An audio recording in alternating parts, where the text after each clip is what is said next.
Hi everybody, it's Flat Cap Cafe Racer. Welcome to today's video. In today's video I'm going to show you, we're going to do a practice load on the Rocket 3 on this trailer. We haven't ever loaded it up on this trailer. And then I'm going to show you some of the loading we have in the trailer, the other trailer, the second trailer, and also the van. So stay tuned. Meerkat. One of the things I'm concerned about loading on these bikes that are a little bit lower is the breakover. That is when you're coming up to going over this edge here. And as you can see, sometimes bikes have touched there. All right. And what we want to do is make sure that we can get the bike up there without damaging the cases or anything like that. I'm going to have my buddy Mr. Bill. He'll be going out there to the salt flats with us, come over. I think Jay, his son's coming over, and the owner of the bike, Jeff Massey's coming over. So we're all going to kind of walk it up real slow, and so we can make sure we can see how much clearance we do have and how slow and how we need to bring it up onto the trailer. Then the controversial part will be how we want to secure the trailer. I mean, the bike on the trailer. Of course, we have the red chalks there, but always the bone of contention is how to strap a bike like these Rocket 3s down. And to be honest with you, it's hard to mess it up, but we'll end up with probably 6 or 7 straps getting it down there, and probably half that many coming back because we don't need them.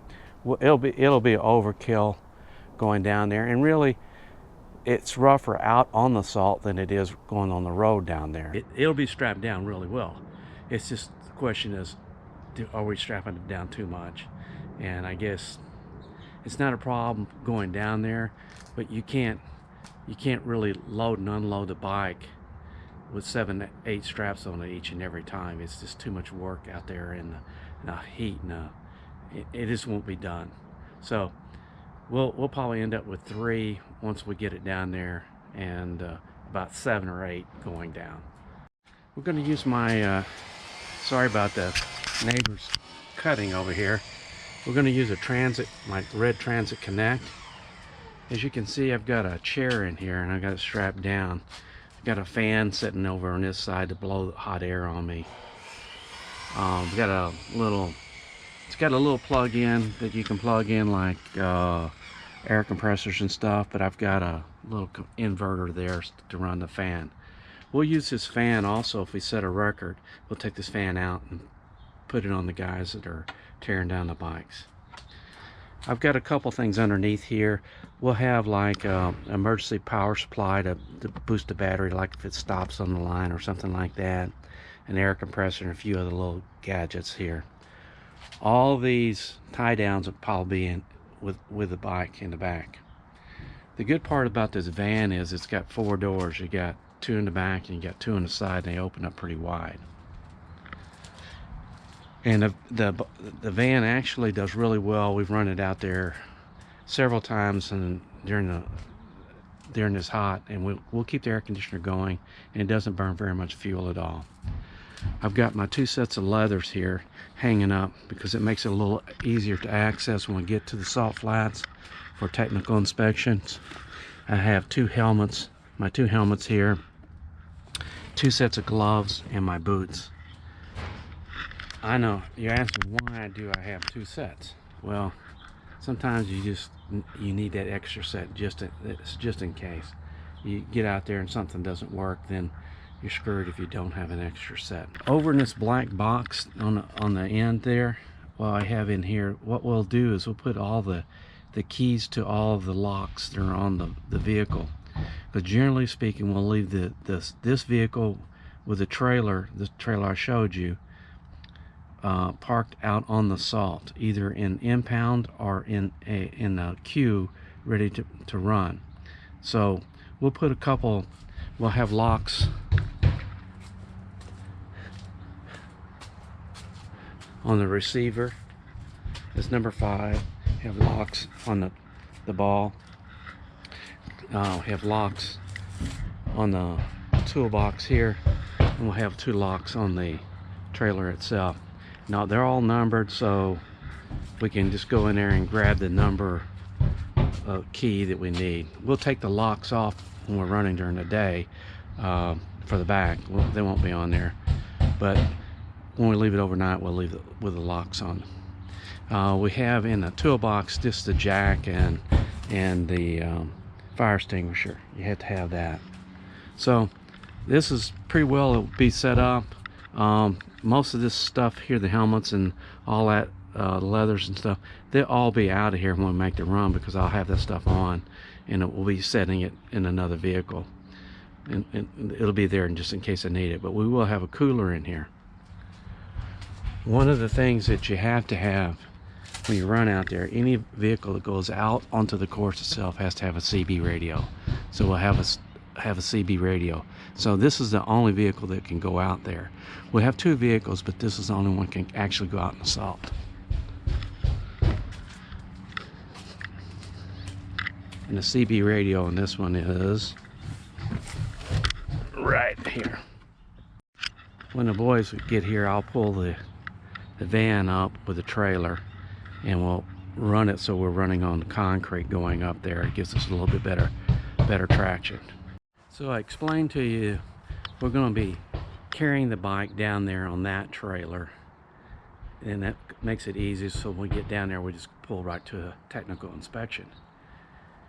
The other part of it is that's the trailer that'll be going out on assault, because my vehicle can't really pull the heavier trailer, so we'll use a lighter trailer to pick the bike and bring it back and stay in line.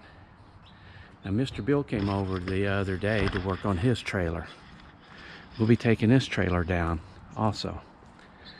He spent about 3 or 4 hours rewiring all this, because over the last 2 or 3 runs at the salt, the wiring kind of got hinky there, and he ended up replacing that, and he did a good job replacing that. Now, since the last time I gave you an update, we kind of put some stuff in this trailer right here. This trailer will be going down, and it will either be into the pit area or the impound area, depending on when we're running. And if we run for record, we're going to leave it, we're going to pull it into the impound area so we can access the stuff like the canopy and the chairs and the jack and the generator to run the compressor and things like that.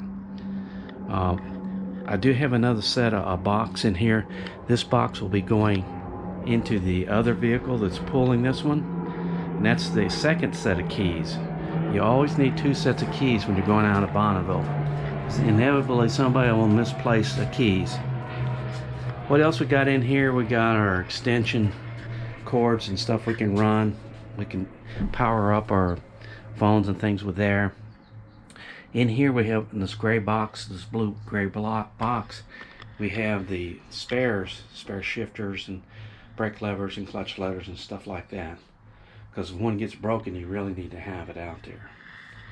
We'll set up the tarp when we do the tear down, and that'll help keep the parts and the people clean from the salt getting on them. All these cases are for when the bike is being tore down. It has to be tore down for if you make a record.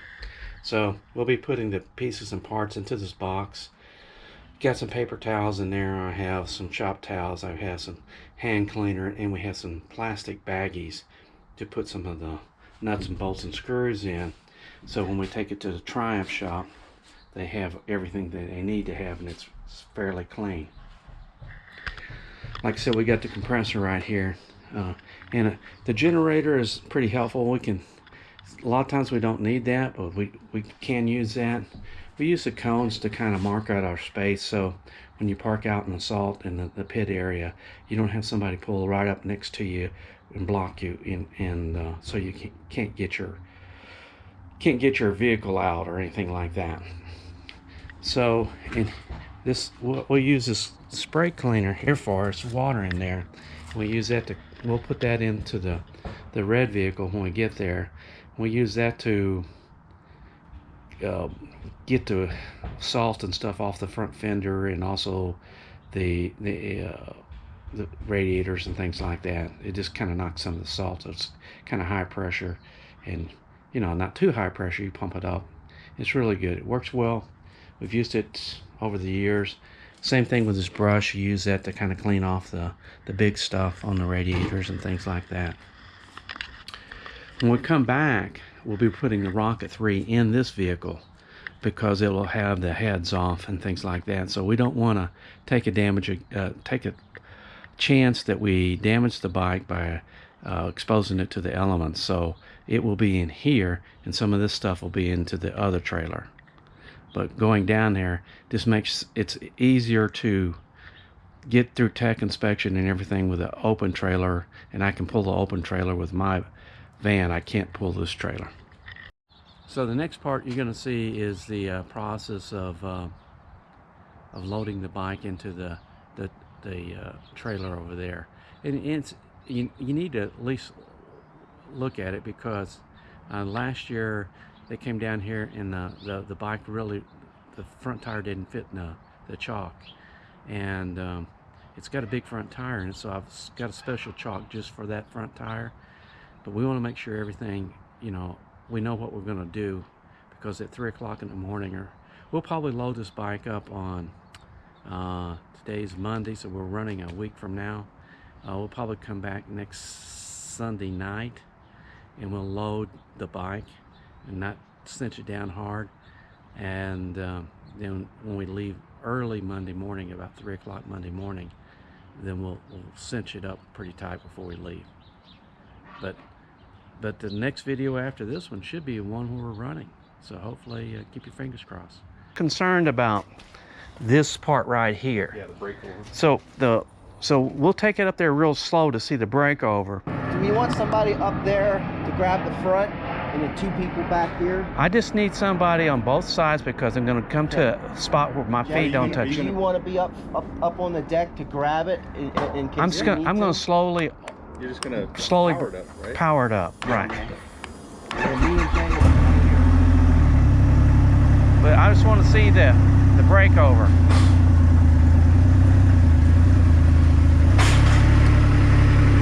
So far, so good. About 4 inches, Jerry, right now.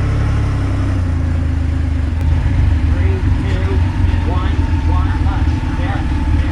Yeah, you're coming up now. Keep going. Go all the way. You got about that far.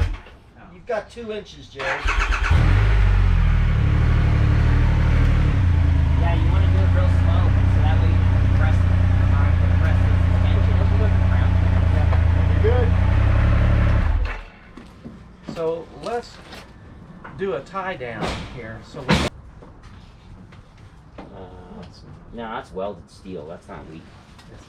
Yeah, that's not weak. I've only used it like that for like a dozen years. Not this trailer. On the same trailer as this one. But not this trailer. It's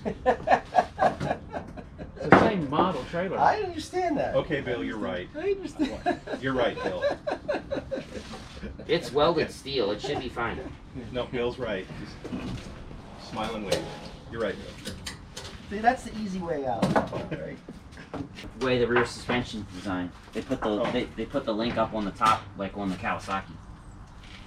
You need a spot over here. Jeff, you want to do the front spot? Yep. Yeah, we're good. Just keep backing up, Jerry. I know. I've run out Right of. brakes. I've done this once or twice. I know you don't believe that. Okay, you're Just gotta make sure the It's like making sausage. You don't want to be there to see it. This is Flat Cap Cafe Racer out for today. Bye. Join me and my friends at Flat Cap Cafe Racer for riding and racing. Please subscribe.